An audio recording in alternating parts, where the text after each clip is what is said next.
Deus abençoe a sua vida, é um prazer poder falar contigo. Muito obrigado por você estar assistindo esse vídeo e desde já quero que você compartilhe, dê um joinha e dê um like, se inscreva nesse canal e eu tenho certeza que Deus vai abençoar a sua vida. Nós vamos começar a partir de hoje um estudo sobre Neemias. Dentro do livro de Neemias, nós vamos estudar aqui sobre o que aconteceu em Jerusalém nessa época. Neemias é considerado, dentro da Escritura, o maior manual de instrução sobre liderança, justamente sobre gestão, sobre administração. Eu creio que todo pai de família, todo empresário, todo político, qualquer área, qualquer ramo que a pessoa trabalhe, se ele ler Neemias, principalmente os 6 primeiros capítulos, ele vai ter base na sua vida para você administrar todas as áreas da sua vida. Neemias foi um homem de Deus que viveu no ano 444. A história aqui, ela começa no ano 444. Neemias, ele vivia em Suzã, certo? Na época do Império Persa, ou Medo-Persa. Neemias era copeiro do rei. Naquela época, o império que predominava era o Império Medo-Persa. E Neemias estava lá trabalhando para o rei quando seu irmão, aqui diz Neemias capítulo 1, no versículo 1, né? Fala que Neemias é filho de Acalias, e diz aí que no mês de Quisleu, no ano 20º do reinado, né, do rei Artaxerxes, veio Anani, ou Anani, como alguns costumam dizer, um de meus irmãos, com alguns de Judá.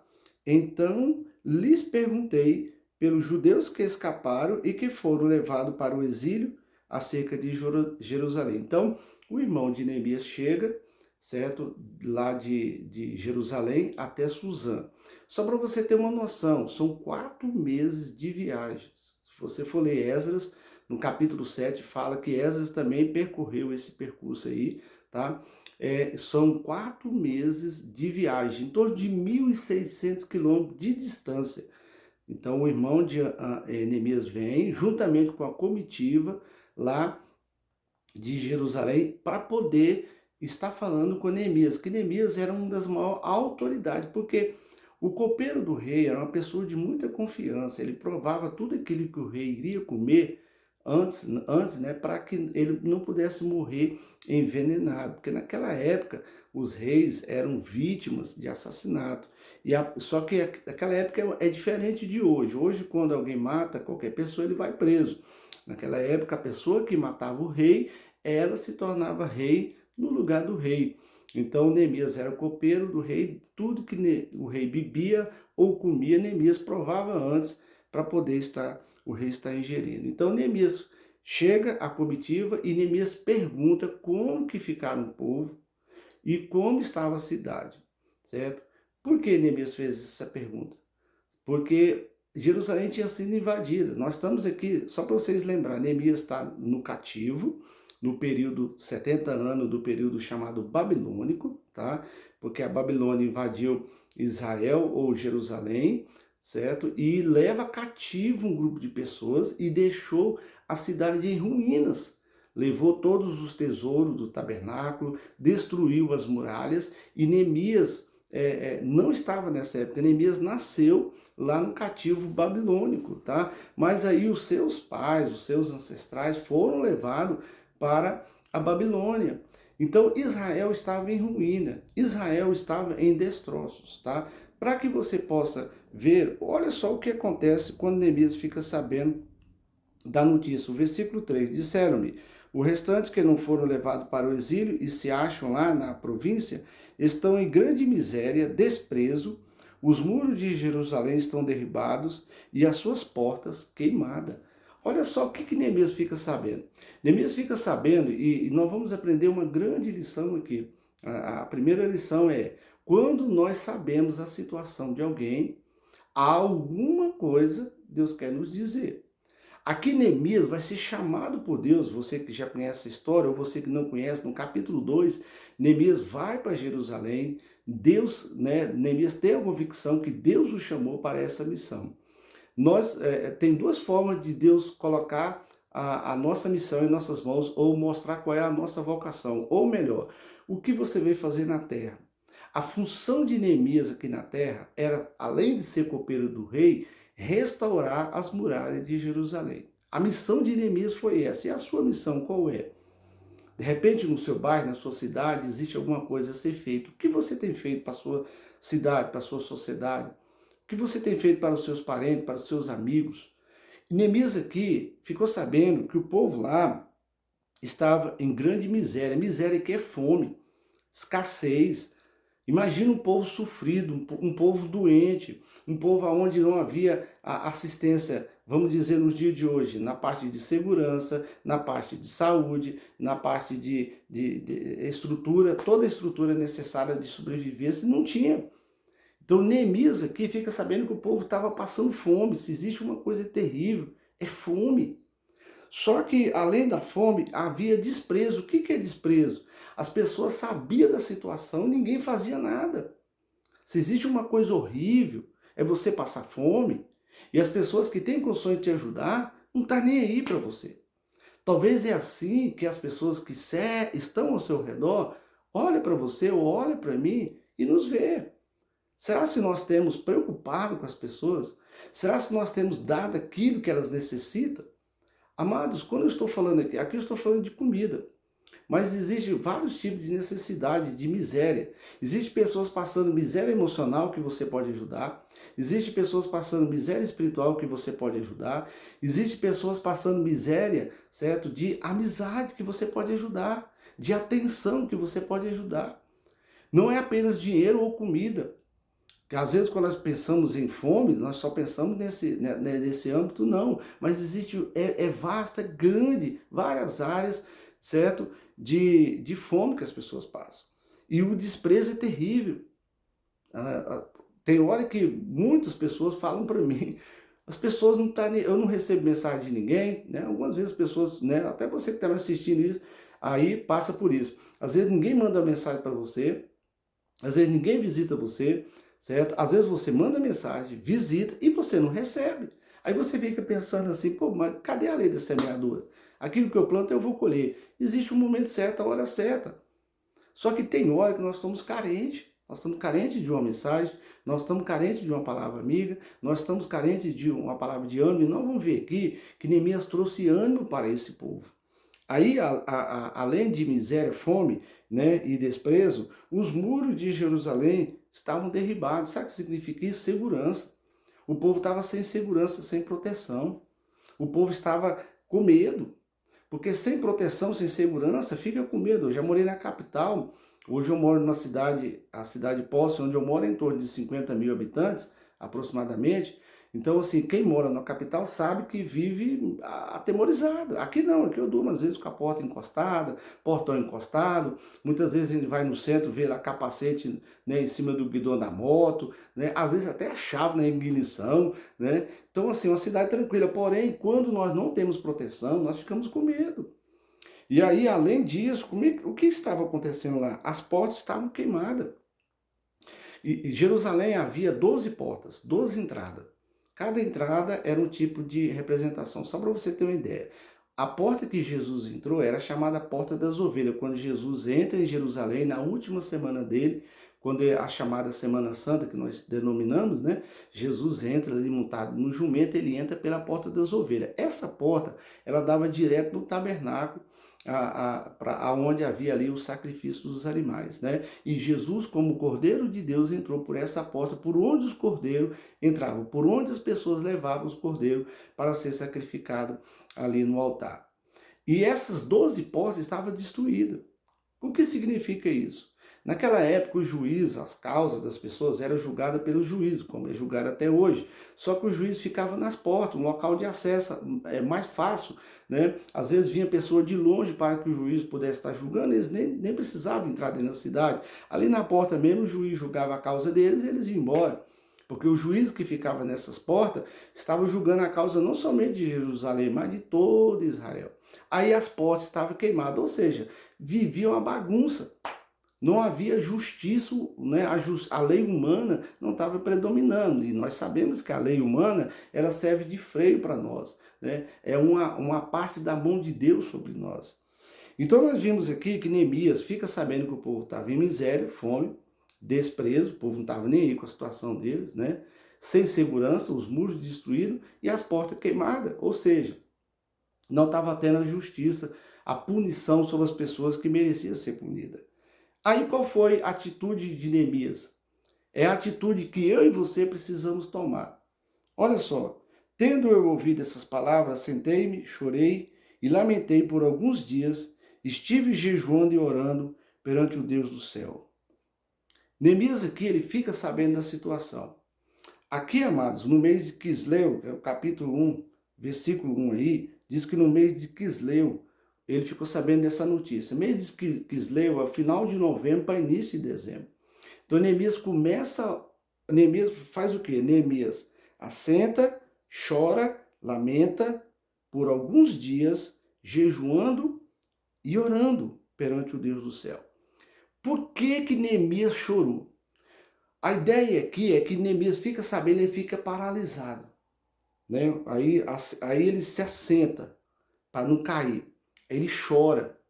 O chorar aqui é de dor, é de compaixão, é de indignação, é de uma revolta não com Deus, mas alguém precisa fazer alguma coisa. Já viu quando você vê a televisão? Algumas má notícias na televisão? Aqui Neemias estava, né, assistindo aqui a má notícia, né, Cidade Alerta. É só má notícias, né? Ou a maioria dos jornais de hoje, má notícias. E aí Neemias, ele não fica apenas assistindo ou ouvindo. Neemias, ele chora, Neemias lamenta, ou seja, não foi apenas uma vez, ele ficou um bom tempo, e nós vamos ver no capítulo 2, versículo 1, que no mês de Suzã, Neemias, né, vai para Jerusalém, ou seja, 4 meses, mês de Suzã é de março para abril, novembro para março são 4 meses. Então Neemias aí, ele fica 4 meses, né, orando, jejuando, chorando, lamentando. Só que Neemias não ficou o tempo todo assim, Neemias agiu, nós vamos ver depois no capítulo 2. Agora, o que levou Neemias a chorar, a entristecer? Eu preciso contar para você uma história, né? Eu preciso aqui voltar um pouquinho a história para você. Vamos começar na época dos reis, tá? Então, nós estamos agora, eu quero falar sobre o Reino Unido, para que você entenda por que Neemias chorou, por que levou Neemias a ficar triste, a jejuar, a clamar a Deus, tá? O que levou Neemias a fazer isso? Então, vamos voltar aí na história dos reis. Lá em 1 Samuel, nós vimos ali a escolha do primeiro rei de Israel, no capítulo 8, o rei Saul. O rei Saul é ungido, o rei de Israel. Depois Davi é ungido, Saul morre e aí Davi começa o seu reinado. Depois que Davi morre, vem Salomão, que é o filho dele, com o seu reinado. Cada um desses reis, Saul, Davi, Salomão, reinou 40 anos. É chamado o Reino Unido. Eles reinaram sobre todo Israel. E nesse período aí é chamado também o período monárquico, aonde o rei predominava, a palavra do rei predominava. O rei era a autoridade máxima em todo Israel, certo? Chegaram aí a época de Roboão, filho de Salomão. Roboão, filho de Salomão, começa a reinar, certo? E um homem chamado Jeroboão, que era soldado aí, servo de Salomão, que queria de uma certa forma usurpar, tomar, derrubar, né, Salomão para poder estar no trono no lugar de Salomão, ele foge para o Egito. Aí quando Jeroboão fica sabendo que Roboão estava reinando e Salomão havia morrido, Jeroboão volta. Você pode ver isso aí em 1 Reis, capítulo 11 ali, Jeroboão volta, certo? E ele vai falar, pega um grupo de pessoas e vai falar para Roboão o seguinte: olha, nós queremos aí que você diminua um pouco aí o nosso trabalho, o negócio não tá fácil não, tá difícil, a peleja tá complicada, diminui aí, certo, o nosso trabalho. E aí o que acontece? Roboão, escuta aí a lamentação do povo e ele vai falar, vai pedir conselho para os anciãos. Os anciãos falam assim: olha, faz o seguinte, Roboão, diminui aí o trabalho do povo, seja mais, né, tenha mais compaixão do povo e o povo vai servir você para sempre. Só que o Roboão não gostou muito da ideia não, esse negócio de diminuir aí dinheiro, vou diminuir no trabalho, vai diminuir, né, faz-me rir. Falou: não vou fazer isso não. Aí ele vai pedir o conselho para os jovens. O jovem falou: ó, pesa a mão, aumenta mais ainda, né? bota para quebrar aí, bota esse povo para trabalhar. Roboão deu ouvido à voz dos mais novos. O que aconteceu? As 12 tribos dividiu, certo? 10 tribos saiu da liderança de Roboão e escolhe Jeroboão para poder reinar no lugar de Roboão. Roboão fica no reino sul, que é a tribo de Judá e Benjamim. Então aí, da agora para frente fica reino sul, Benjamim e Judá, reino norte, as outras 10 tribos. Reino sul, a capital ficou sendo Jerusalém, onde havia o templo tabernáculo. É aonde vai ser destruído aqui as muralhas e o tabernáculo, né, vai ser roubado as coisas quando Nabucodonosor invade. Reino norte, certo? A capital por um tempo foi Samaria e inicialmente foi Nínive, depois passou a ser Samaria. Aí o que aconteceu, amados? No ano 722 depois de Cristo, a Síria passou a ser um império, né? Um império. Vem, invade o Reino Norte, leva o povo, ficou um grupo de pessoas aqui. Aí alguns homens e mulheres de fora, de outras nações, misturou aqui com esse povo, com o Reino Norte, tá? E aí onde surge o samaritano. O samaritano, depois você pode ver em João capítulo 4, samaritano não se dão com os judeus. Por quê? Porque o Reino Norte, ali a mistura do Reino Norte, de um povo judeu com outras pessoas, surgiu aí o samaritano. Por isso que os samaritanos não se dão com os judeus. Então, aí o Reino Norte é levado cativo e acabou o Reino Norte, certo? Segundo alguns estudiosos, a maioria defende essa ideia que eu vou falar, que próximo à vinda de Jesus, o Reino Norte vai vir todo para poder estar ali morando em Jerusalém, ou os descendentes das pessoas do Reino Norte, tá? Nesse período aqui do Reino Norte, eu esqueci de falar, houve aí vários reis, em torno de 20 reis reinou no Reino Norte, todos foram péssimos reis. Tá? E existiu aí os profetas do Reino Norte. Toda vez que você for ler a história de um profeta, você tem que saber se ele profetizou no Reino Norte ou no Reino Sul. Porque se for no Reino Norte é um tipo de profecia, no Sul é outro tipo de profecia. No Reino Norte, ambos, tanto o Norte como o Sul, é contra o pecado, principalmente de idolatria.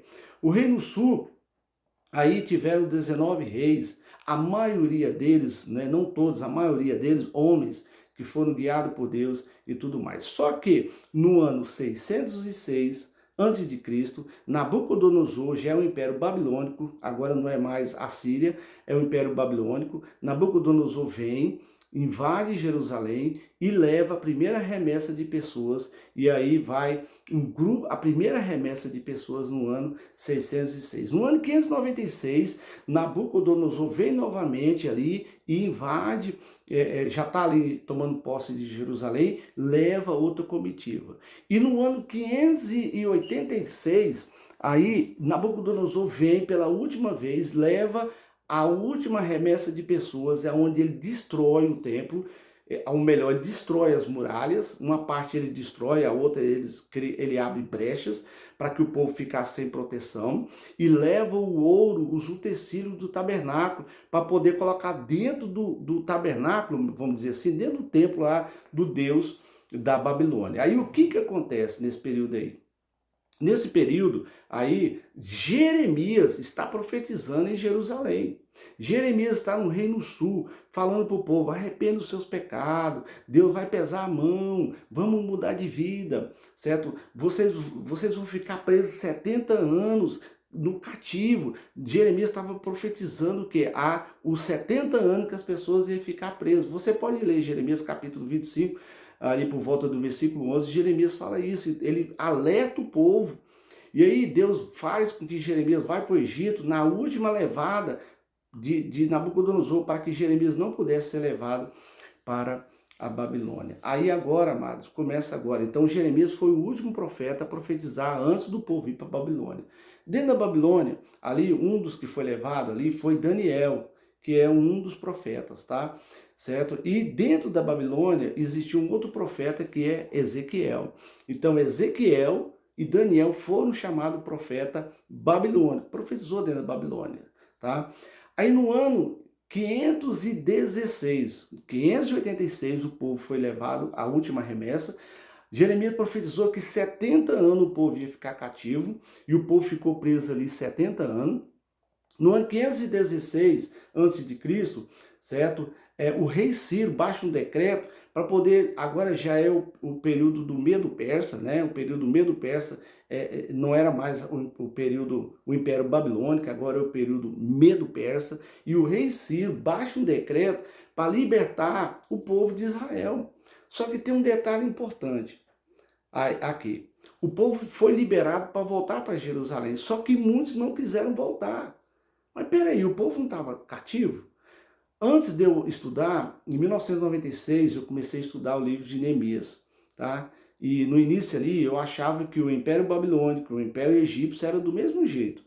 O povo trabalhando como escravo, de sol a sol, né? No Império Egípcio era assim, o povo trabalhava de sol a sol e eles não recebiam nada a não ser alimentação e água, só alimentação e água e local para eles morar. Mais nada, nada mais, nada menos. Então, de sol a sol, de domingo a domingo, não tinha descanso o povo. Aí o que acontece? No período babilônico, no Império Babilônico, não era assim não. O povo foi levado para lá para trabalhar, viver a sua vida cotidiana normal, mas o imposto era alto, era caro. Né? Nabucodonosor, que era o rei do Império Babilônico, né? Estava ali, certo? Pegando do povo, né? O máximo possível de dinheiro. Então o povo era cativo lá, eles não podiam sair, mas eles podiam cultuar o seu Deus lá. O Nabucodonosor não proibiu o povo de cultivar. Interessante que quando eles entram dentro da Babilônia, né, eles começam a chorar na beira do rio Nilo ali, eles começam a chorar, né, e eles começam a lembrar quando eles iam para o tabernáculo para cultuar a Deus. Aí é onde é escrito o Salmo 137, aos rios da Babilônia, né? Inclusive tem uma canção secular de uma banda chamada Boney M, Rivers of Babylonia, né? Ao lado do rio da Babilônia. Então ali descreve tudo que o povo falou aconteceu. Então aí, o que aconteceu? Ezequiel profetizou dentro da Babilônia e também Daniel. O povo aí não quis voltar, a maioria do povo não quis voltar.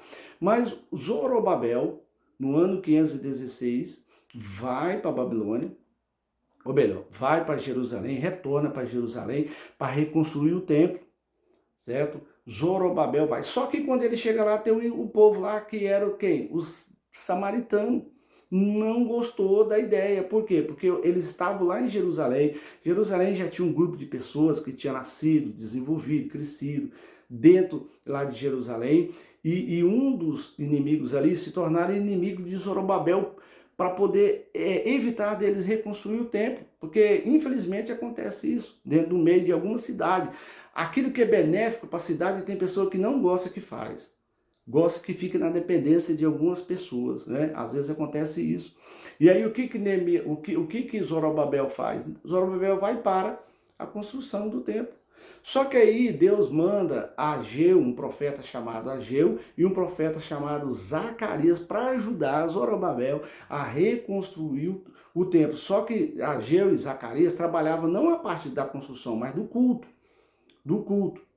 Aí o que aconteceu? Vem um ano agora, 455. Vai a segunda remessa de pessoas da Babilônia para Jerusalém. Quem vai? Esdras. Esdras é o sacerdote, é o escriba, né? Esdras era o pastor, né, do povo, estava precisando de um pastor. Tinha lá o governador, vamos dizer assim, que é Zorobabel, administrador. Tinha um profeta Ageu, o profeta Zacarias. Aí vem o sacerdote, que é Esdras, para poder tá ali cultuando o Senhor, sacrificando os animais e tudo mais, tá? Só que aí veio agora o ano 444 a.C., onde vem quem? Neemias. Neemias veio para Jerusalém, tá? Mas antes de nós vermos Neemias indo, próximo vídeo agora, eu quero ver a partir do versículo 5 a oração de Neemias. O que Neemias fez? Qual foi a atitude de Neemias após ele ficar sabendo da situação do povo? Que ele lamenta, ele chora, né? Ele chora, ele lamenta, ele ora, ele jejua durante 4 meses. 4 meses fazendo isso. Espero que Deus tenha falado ao seu coração, mediante essa história, tudo que eu falei, que você possa né, ser edificado. Compartilhe esse vídeo a mais pessoas para que outras pessoas possam ser abençoadas como você está sendo abençoado. Deus abençoe sua vida. Fique com Deus. Até o próximo vídeo, tá? Logo, logo vou postar aí continuação da história de Neemias. Essa aqui foi a primeira parte, próximo a segunda parte. Deus abençoe. Fique com Deus, com a graça e a paz do Senhor Jesus. Estou gravando esse vídeo aqui no dia 26 de dezembro de 2022, só para você situar aí, tá? O que está acontecendo. Deus abençoe e fique com Deus.